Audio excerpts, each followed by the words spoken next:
So today we're gonna focus on the early 20th century when the world was rapidly changing, with inventions like the automobile, telephone, electricity, and the radio becoming commonplace. Musicians were inventing too.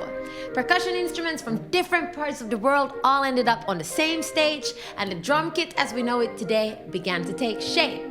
Woohoo! Vicky O'Neil presents Drumming through the decades.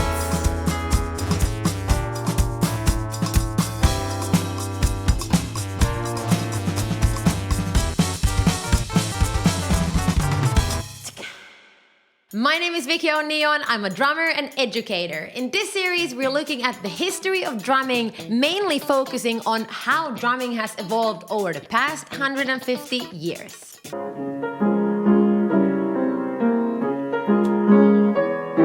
Live theater and so-called vaudeville shows, which provided cheap entertainment to the new working class, became more popular at the turn of the century. A vaudeville show was a precursor to what we today know as musicals and would usually involve music, dance, and acting. Vaudeville shows really set the template for popular entertainment being big business, but was also an attempt to bridge social gaps between classes. So these shows opened the doors for women and Afro-American entertainers, and although they were still overshadowed by their white counterparts, this contributed to a greater acceptance of both parties in society. In the vaudeville shows, you could see female players with so-called masculine instruments like drums, banjos, and trombones, which gave them a platform and an opportunity to showcase their talent to a wider audience. But appearance was also more important than their musical talent, and all-female shows were often described as a kind of sex show. So when club owners noticed that this could be a ka-ching lucrative market, they started booking more and more women, and especially the beautiful ones. This led to one of the first women's rights movements, who amongst other things fought against women being seen as a sex object rather than becoming successful for their talent. Wait, are we talking about the 20th or the 21st century here? We'd love to hear your thoughts and comments on this in the section below. As the vaudeville shows got bigger, the show owners wanted to figure out how one person could play more than one percussion instrument at the same time, partly to make it cheaper and also to make it look more entertaining. This led to the invention of something called double drumming, where drummers would set a snare drum on a chair in front of them and a bass drum on the floor, so both can be played at the same time using sticks. So let's head over to my studio so I can show you what I'm talking about. So here I've set up something that looks like a double drumming kit. And as the popular music of the time was marching band music, that's also the rhythms that you would hear in the double drumming. And in the bass drum, you would have this kind of 1, 2, 3, 4, 1, 2, 3, 4 feel. And then in the snare drum, boom, chick, boom, chick, boom, chick, boom, chick, boom, chick, boom, chick, boom, chick, boom, chick. This rhythm is called a two-feel rhythm, and it's sort of designed to make large groups of people move, as you can kind of hear, right? And then the snare drum would also have marching band rudiments. So let's have a little go and see what a double drumming groove could sound like. 1, 2...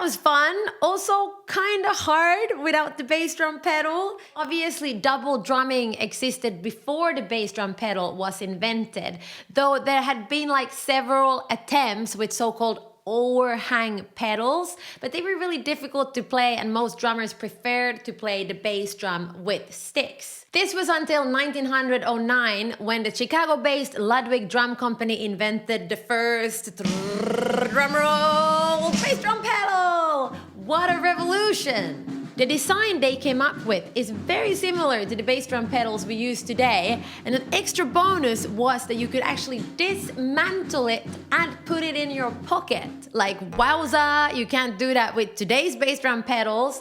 And this was especially handy at the time, since drummers had to lug their whole drum kits on trams that started to become popular in all major US cities. There was this law saying that you could only bring on board what you could carry. So drummers started to get really innovative to get their whole setups to gigs. All you drummers out there, what's your thoughts on this? In the 1890s, there was also a new style of music that started to develop called ragtime. It was primarily played by African-American piano, guitar, and banjo players. It had what was called a syncopated feel. This rhythm made people want to dance, and it quickly became very popular. So although the drummers only had the double drums, they now started to get more experimental with their rhythms and rudiments and started to improvise with this cool new sense of swing. Here we are back in my studio. So the syncopated rhythm, which sort of defines ragtime, comes from the rumba clave, which originates from the Yoruban people in West Africa, and it sounds like this.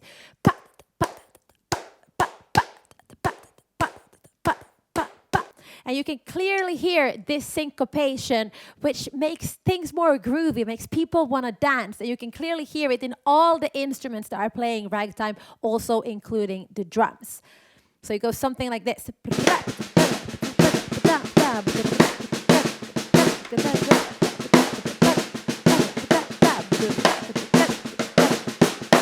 And with music, it sounds something like this.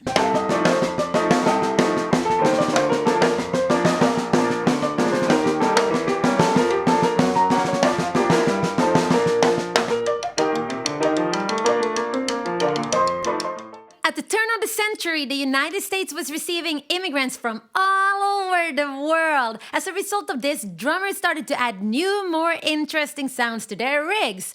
Popular additions were wood blocks originating from China and Korea, African cowbells known as gangoki, and Chinese tak toms and inside-out cymbals, so-called chinas. Turkish cymbals were also very popular, especially from a small family that came to the US in the beginning of the 20th century who carried the surname Siljan.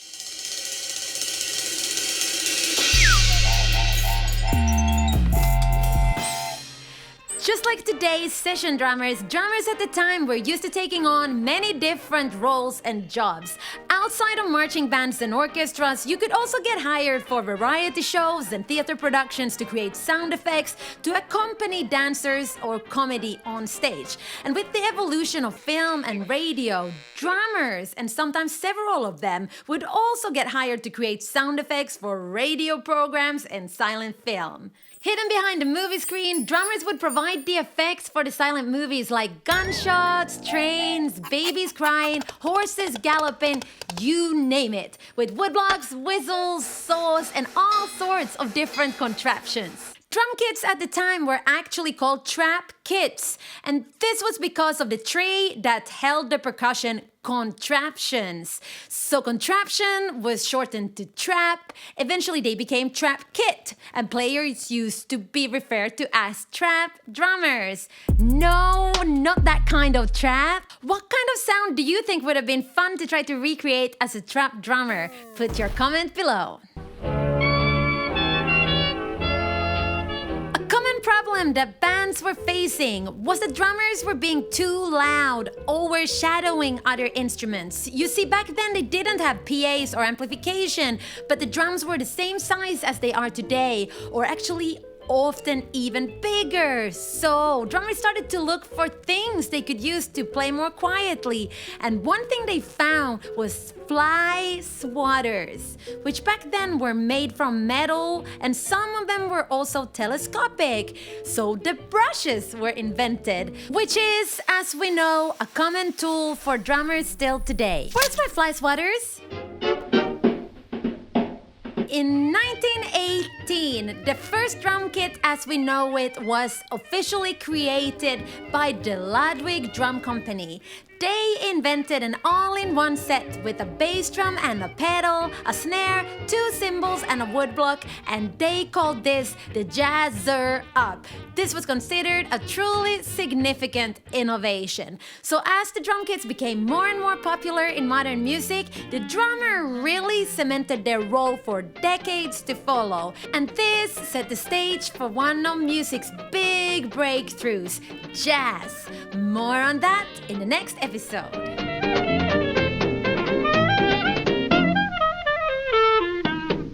Thank you for watching. Comment below with any questions or insights from this era, and don't forget to subscribe to catch the next episode where we will get to know some badass all-female orchestras and learn where the name jazz comes from and why it became the most popular music of the 1920s. See you then!